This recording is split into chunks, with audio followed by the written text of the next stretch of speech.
Okay, once in a while we really get into the weeds of NHL history and some of the names that made themselves known all those years ago. That's exactly what we're doing in this video, as we talk about the Detroit Red Wings and some comments made by a very notable NHL legend. He is an actor who played a part in the Best Picture of 2023.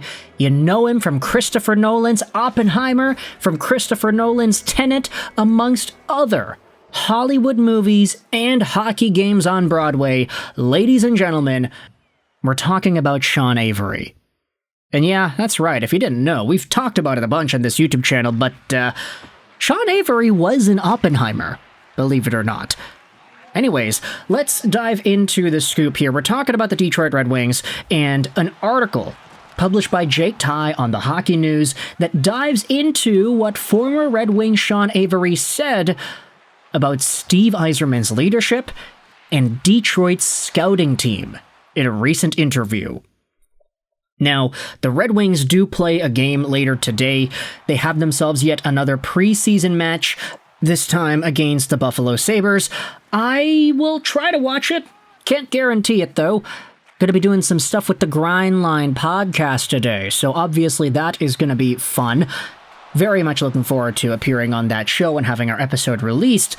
So if you're a fan of the Grindline podcast, then hey, keep on the lookout, because yours truly will be making an appearance on there. We're gonna record later today. But I wanted to jump over to this article on the Hockey News that cites Sean Avery and an interview that he did on Spittin' Chicklets with the Spittin' Chicklets crew to talk about the Detroit Red Wings and Steve Yzerman. The video is all available in the article, so you can check that out if you so please. But the caption of the video reads this: Sean Avery would go to war for the Yzerplan and the Red Wings scouting staff. He believes it'll all work out. Now, here are the comments, courtesy of the Hockey News article. It introduces how Avery played for the Red Wings for the first 2 years of his career as a rookie from 01 to 03, and he spoke firsthand to the relationship between Yzerman and then GM Ken Holland, and how their bond helped cement a better dynamic in the locker room when it came to accountability. When Steve Yzerman was the captain, Stevie and Ken Holland had a relationship like that. So when guys rolled into camp, if a guy came into camp and he was a big-ticket guy and he wasn't ready to go, that conversation between Steve and that player, it was rock solid, because the player that wasn't bringing it knows that if Steve goes to Kenny and says he's done, he's out, then he's gone. And they had that relationship, because you can't just build a team from the press box, Avery said. And unfortunately, I was born in the year 2000, and I grew up here in Vancouver, British Columbia, so I'm not all too familiar with the history of what the Red Wings were like in the early 2000s and the dynamic there. It's interesting to hear about Steve Yzerman's role back when he was on the team as a player, and that sort of mentality where it's like, yeah, he would keep his players in check as the captain, but also as a direct feeder to the GM as to what was being accomplished in the locker room and on the ice. If a player was not rock solid, Stevie Y would be honest about your performance with the GM, and then you'd be probably kicked out. And so this, of course, is a little bit of a different role with Yzerman, since he is the guy on top who will be forced to make those decisions. But at the same time, it's also like, yeah, I mean, Steve Yzerman is a former player. He has all this experience. He knows what makes a good player and what doesn't. He can identify these things. There was a reason why he was able to build the foundation for what was those really stacked Lightning teams.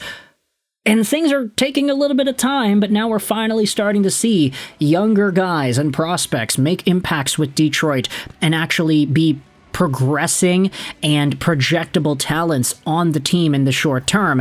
It took a while to get there, yes, but Stevie Y was always going to be building this Yzerplan. So for Sean Avery to lend his insight and say that he believes in what Yzerman is doing, it does spell a little bit more optimism for Red Wings fans trying to pay attention to what's going on here. The article then talks about the scouting. As Stevie's scouting room goes, Avery said, "I'll go to war with that scouting room, and I think they're going to get it done. Draper, Even a guy like Jesse Wallen. I mean, me and Wallen played in the AHL when it was Murder's Row, and Wallen played like he knows guys that play hard, he knows. Now, the quote's a lot easier to understand when you listen to the actual audio, not just reading the word-by-word verbatim text.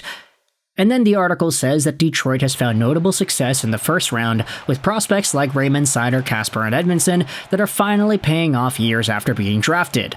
However, the Red Wings' seemingly routine late-round success for finding hidden gems, like in the past with Datsuk and Zetterberg, under Ken Holland has not translated to Yzerman's tenure. Haha. For now, right? All we gotta do is wait for Emmett Finney, who was taken 7th round 2 years ago, to make the team and become a first-line player off the bat. Which is not, like, the most ludicrous thing now that I think about it. Like, if you had mentioned that to me 2 weeks ago, then yeah, you would have been nuts. Everybody in Red Wings Nation would have called you nuts. Hey, Emmett Finney is looking pretty good. Could he be a mainstay Red Wing for 25, 26? Could he even be on the first line? Hell nah, dude. Are you kidding? Emmett Finney was a CHL 7th round guy that played a little bit with Grand Rapids last year. There's no way he can step in and become a first-line player, let alone an NHL player for 82 games. But now we're watching him in the red versus white, and we're watching him in the preseason, and it's like, wait a minute, that guy's really, really damn good. That guy's making through-the-legs passes, he's doing really nice things on the power play, he's finding open space, he's scoring goals, and he's looking skilled and confident while he does it. Wait a minute, who is this guy? And it's like, oh yeah, 2 weeks later, after all this training camp stuff comes and goes, it's like we're actually starting to talk about this guy as a potential Red Wing to be. And it only took 2 years. Like, he was drafted 7th round 2023. And now in 2025, there's a legitimate argument to say that he needs to be on this roster.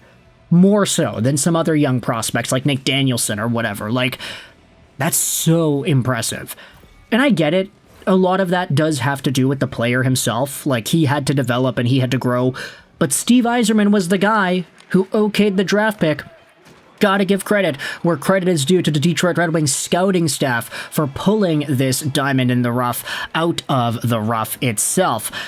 And now we're starting to see just what a Red Wings team that is motivated, that is excited, that is young, is starting to look like when put all together. Might I remind you, Marco Kasper just wrapped up his rookie year, and he had a really nice season last year. He was all over the place.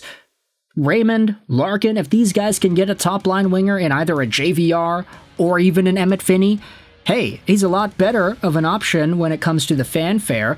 I know we've been saying, like, okay, maybe they get a Jason Robertson or something. Like, obviously, trading for a guy that's making big bucks is going to be impactful, but seeing the underdog story of a 7th round guy eventually be in that conversation too, that's great. Not implying here that Emmett Finney is anywhere near what Jason Robertson is, it's just an example, you know? What do you think Red Wings fans would be happier with? Robertson or Finney? Okay, maybe Robertson, but still, you kind of get what I mean. There's a lot of value sentimentally, emotionally, in watching Stevie Y draft and develop a prospect that is so late into the draft and actually see him become something meaningful. With this in mind, I want you to let me know your thoughts in the comment section below. Sorry, we got sidetracked talking about Emmett Finney again. Hey, he's been so good though. He kind of deserves it, right? Let me know your thoughts in the comment section below. How do you feel about Sean Avery's comments defending the Yzerplan and defending Stevie Y and the Red Wings scouting staff? Do you agree with this optimism here? Let me know in the comments why or why not. Article is going to be linked in the description. If you enjoyed this video, please click the like button. If you did not enjoy, please click the dislike button. Comments are appreciated. They help out with the algorithm. Let me know your thoughts in the comments about this Finney, Avery, Yzerman topic. I hope you enjoyed this video. Sign on, and bye.